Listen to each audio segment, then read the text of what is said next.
É muito roubado, cara. Nu.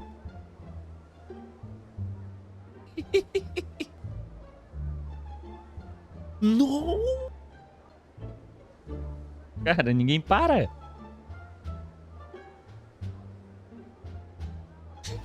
Que isso, cara. Cara, toda vez que eu jogo com Taco Fall no My Team, eu fico pensando, aonde será que esse homem está agora? E por que será que ele não deu certo na NBA? Sim, senhoras e senhores, Taco Fall já foi um jogador amado na NBA por todos. Teve seu nome gritado por milhares de torcedores. Mas Taco Fall atualmente está muito longe da NBA. E o pior de tudo é que parece que nenhum time realmente tem interesse em assinar com ele, cara. Mas uma coisa é inegável, Taco Fall é um cara especial. No Draft Combine ele foi listado como um 7'7" de altura, o que equivale a 2,31 m e com 8'2" de wingspan, ou seja, a envergadura dele é de 2,49 m. Ele ainda consegue ser mais alto do que o Boban e que o Yao Ming. E sim, senhoras e senhores, ele consegue dunkar sem precisar pular. Sim, ele não sai do chão pra enterrar. Na faculdade ele tava dando blocos no Zion Williamson. E por que será que ele tá jogando na China agora? E atualmente ele tá até puxando contra-ataques. Não, peraí. O que será que aconteceu com o Taco Fall e por que será que ele não volta pra NBA? Esse é o tema do vídeo de hoje e se você ficar até o final comigo, você também vai descobrir.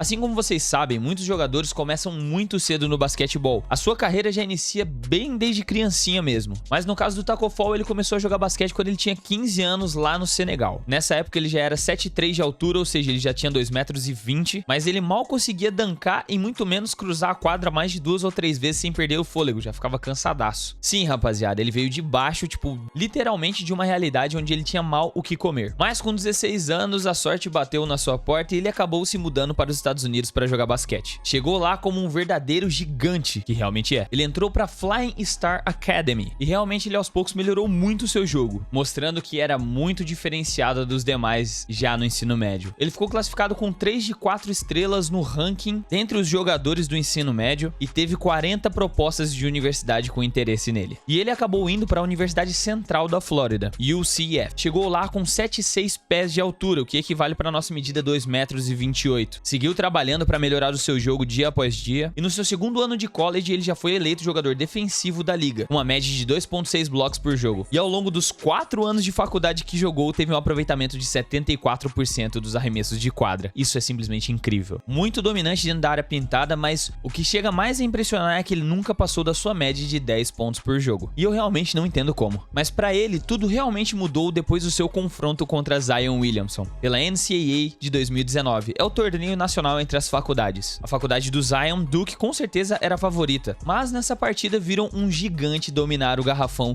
inclusive dando um bloco no Zion. O jogo ficou apertado a maior parte do tempo, por mais que no final Duke acaba levando a melhor e ganhando por uma vantagem considerável. Mas Taco terminou o jogo ali com seus 15 pontos, 6 rebotes e 3 blocos. Com certeza o melhor jogador em quadra pela sua universidade, a UCF. Naquele ano, ele se inscreveu para o draft de 2019. E realmente tinha alguns pontos negativos e outros positivos a respeito do seu jogo. Por exemplo, ele era muito lento na hora de se deslocar na quadra. E também não era capaz de arremessar. Mas um ponto positivo é que ele se manteve ileso de lesões graves. Outra coisa positiva é que ele estava dentro do peso ideal que a liga considerava aceitável para um cara da sua altura. E justamente quando chegou o Draft Combine, que é o evento de análise dos calouros que pretendem entrar na liga no ano seguinte, ele simplesmente quebrou o recorde do salto vertical, além de ter sido listado mais alto do que o próprio Yao Ming. Nessa época ele já estava 7,7 pés de altura. E logo em seguida chegou o grande dia, o draft, e incrivelmente Taco Fall não foi draftado. Foi aí que o Boston Celtics decidiu dar uma chance pro Taco Fall e assinou um contrato de exibição com ele de 10 partidas, que eles fazem com jogadores que eles geralmente não pretendem manter para toda a próxima temporada, mas que tinha a possibilidade dele se provar durante esse período. Caso ele performasse bem, poderia até mesmo assinar um contrato de two-way, um contrato de duas mãos, que é o nome que dão para um contrato na qual você pode jogar pelo time da Liga de Desenvolvimento, que é a D-League, e pela NBA pelo time principal, caso você seja convocado. E na Summer League deste mesmo ano foi quando o Taco Fall viralizou, porque simplesmente teve um lance dentro das partidas que ele jogou da Summer League, e foi justamente por causa desse lance que ele dunkou e ficou pendurado sem tirar os pés do chão. Mano, ele dunkou e ficou segurando o aro, doidão. E eu aqui não consigo nem encostar no aro.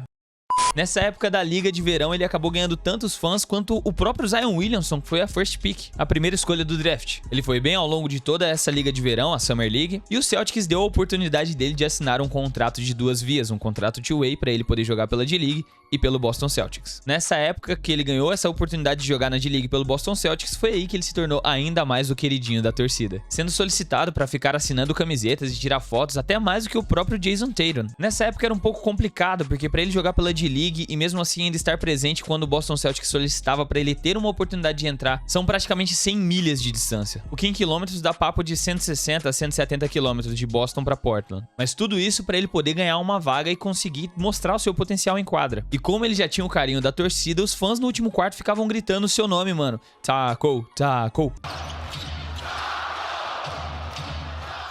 Nessa época, o Enes Kanter, ou Enes Freedom, como queiram chamar, também jogava pelo Boston Celtics, e deu uma declaração falando que o Taco Fall era um dos caras mais legais do time. Nessa primeira season, o Taco Fall teve muito poucas oportunidades de mostrar o seu basquete. Jogou aproximadamente 4,7 minutos por jogo, tendo uma média de 3,3 pontos. O Celtics nessa época já era um time muito forte até para competir nos playoffs, e não tinha intenção de dar muitas oportunidades para um cara que tinha acabado de chegar e que ainda era uma dúvida para um possível futuro projeto para o time. Mas jogando pela D-League, o homem estava simplesmente dominante, com médias de double-double de 12,9 pontos e 11,1 rebotes, ainda por cima 2,9 tocos e os incríveis 70% de aproveitamento nos arremessos de quadra, jogando apenas 24 minutos por partida. Muito dominante para um jogador que tinha uma minutagem tão limitada, e mesmo com esses desempenhos ele teve a oportunidade de jogar apenas 7 jogos pelo Boston Celtics. Na temporada seguinte, a temporada 2021, ele acabou reassinando com o Boston Celtics, na qual ele não teve muitas oportunidades de entrar para poder jogar, mas sempre que entrava era simplesmente eletrizante.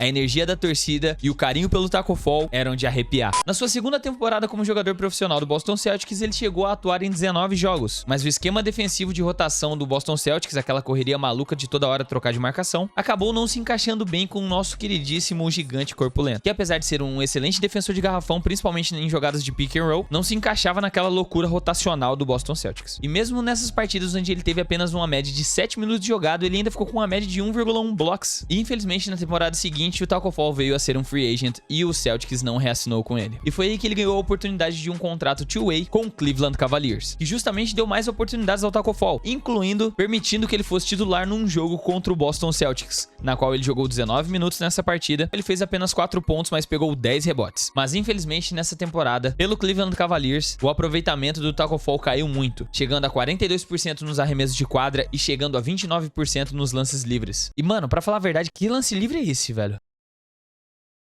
What the fuck? E nos jogos seguintes acabou ficando pior. Ele ficou com médias de 5 minutos em quadra e apenas 1,1 pontos, o que acarretou que 11 jogos depois ele acabou saindo de Cleveland e voltando para a Liga de Desenvolvimento, a D-League, aonde o homem voltou a dominar com outra média de double-double. 14,8 pontos com 10,4 rebotes com 75% de aproveitamento nos arremessos de quadra, mostrando que ele era sim muito capaz de ser efetivo e dominante em determinados níveis de competição de basquete, como o da própria Liga de Desenvolvimento da NBA, que eu já cheguei a afirmar que tem mais nível do que muitas ligas pelo mundo, tá? Mas mesmo ainda pra D-League, o Taco Fall ainda era um jogador em desenvolvimento, tendo uma excelente defesa de garrafão, porém uma fraquíssima defesa de perímetro. E aí chegamos até o ano de 2022, e infelizmente nenhum time assinou com o Taco Fall. Ano em que ele teve apenas uma aparição e foi durante a Liga de Verão, a Summer League. Jogou apenas 2 jogos, sendo que um deles ele ainda marcou 12 pontos e pegou 15 rebotes, e ainda assim ele ficou sem contrato. Mas o que não demorou muito, porque em agosto de 2022 ele acabou cruzando o oceano e indo parar na China. Uma mudança que, querendo ou não, ficou um pouco quieta, tá ligado? Para os níveis de percepção de um cara 7'7" de altura, né? Até porque o Taco Fall virou um cara tão queridinho da torcida que o seu vídeo ganhando o pulo bola teve aproximadamente 1 milhão de acessos. E quando ele se mudou pro basquete chinês, acabou não se ouvindo muito falar a respeito. Mas lá na China, na Liga CBA, ele é literalmente um Shaquille O'Neal, velho. E eu não tô nem exagerando. Ele é extremamente dominante e ainda por cima a gente vai ver ele puxando uns contra-ataques, tá ligado? Encontrou 25 minutos de quadra, na qual ele tá tendo médias de pontuação de 14 pontos por jogo, 10 rebotes, 3 blocos, com 74% de aproveitamento de quadra, sendo muito maior do que qualquer outro pivô da liga. Isso é meio óbvio, né? né, pra falar a verdade. E o que me faz pensar é que esses números do Taco Fall mostram que ele tem potencial. E por que será que nenhum time da NBA realmente deu uma oportunidade pra ele? Não digo uma oportunidade de 7 minutos por partida, digo uma oportunidade de verdade, de incluir ele num projeto de rebuild de alguma das franquias. Realmente dar um tempo significativo pra ele em todos os jogos dentro da quadra, incluí-lo num projeto de médio a longo prazo e não apenas colocá-lo pra jogar durante 7 ou 10 jogos ao longo de uma temporada que tem 82 durante 5 minutos por partida. Realmente deixar ele durante 1 ou 2 temporadas ali com um ritmo bom de jogo pra ver até onde ele pode chegar, ver ele melhorar o seu jogo dia após dia dentro da liga mais competitiva do mundo, jogando praticamente todos os jogos e não ficando de fora de todos eles, e entrando apenas quando o time estiver ganhando por muitos pontos de diferença. A forma do arremesso dele é de longe totalmente inadequada ainda para um arremessador, né? E o arremesso dele não chega a ser efetivo. Mas uma coisa é inegável, ele não costuma ter lesões no pé e no joelho com tanta frequência como jogadores do seu porte tiveram. Pô, pensa se você é um joelho ou um pé de um cara de 2 metros e todos, mano. Taco Fall pesa as incríveis 311 libras, que convertido para quilos dá 140 quilogramas. Ele de longe seria o jogador mais pesado da NBA, o que tornaria muito fácil a vida dele na hora de ganhar espaço dentro do garrafão, e provavelmente até chamaria muitos momentos a dobra na quadra, o que espaçaria e daria oportunidades de arremesso para seus companheiros. Mas o que acaba sendo também um problema, porque o Taco Fall continua sendo bem lento. Mas na minha humilde opinião, isso é bem adaptável, porque temos jogadores muito menores que ele que acabam sendo tão lentos quanto ele, não é não? E o fato dele ser muito grande e pesado acaba limitando também a sua minutagem dentro de quadra. Papo de 20 a no máximo uns 27 minutos por jogo, assim como foi na sua passagem pela D-League. E o problema nisso é que, querendo ou não, os jogos da NBA são muito corridos. O padrão de frenesi de ataque e defesa, de puxar contra-ataque, a velocidade de jogo da NBA são coisas literalmente incríveis. E é um dos pontos que torna essa uma das ligas mais difíceis de se jogar no mundo. Mas vendo ele pelos vídeos, nos últimos jogos dele, ele parece que está incrivelmente em forma e ele parece bem rápido para a altura dele. Porque uma coisa é inegável, ele é um exemplo de superação e de resiliência. Acabou começando muito tarde no basquete e mesmo assim conseguiu chegar onde chegou. Claramente ele consegue se superar a cada dia que passa. E por que não dar uma chance para esse cara que ainda tem 26 anos de idade? Sendo que há pouco tempo atrás, tivemos um caso parecido com o Boban Marjanovic, que estreou pela liga aos 27 anos e teve muito mais oportunidades do que o próprio Taco Fall. Então diz pra mim aqui nos comentários para qual time você torce e se o Taco Fall teria espaço no seu time. Eu vou ficando por aqui, conto com o seu apoio para você se inscrever no canal e deixar o like, e eu te vejo no próximo vídeo. Até a próxima e falou!